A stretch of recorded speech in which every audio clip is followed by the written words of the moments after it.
Actually, Airtel has just launched this Wi-Fi calling feature, and I have been waiting for this feature for a long time because the call drop frequency is pretty high for most of these career carriers. So I wanted to share with you how you can enable this Wi-Fi calling feature. If you are using Airtel SIM, basically, then it's pretty straightforward.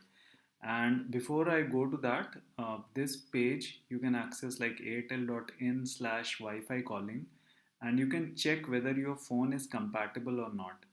So if you go down, you will see, these are the compatible phones like for Apple, for OnePlus, and Samsung and other brands.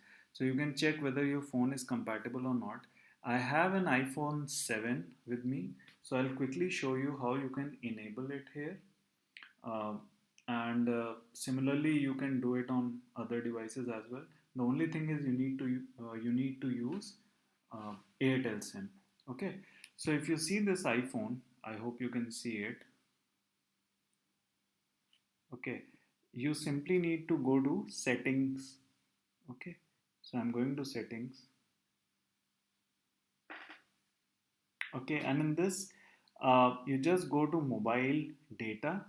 Mobile data section is there. I hope you guys can see it. If not, then it's just follow the instructions. Just go to mobile data in settings, and there you have Wi-Fi calling. Just switch it on, and you can enable it. Okay, that's it. And you can start using it. You can start making calls whenever Wi-Fi is available. It'll switch to Wi-Fi, and the call quality will be awesome. I think you should definitely give it a shot. This will help you to make better quality calls. Hope this is helpful. Thanks.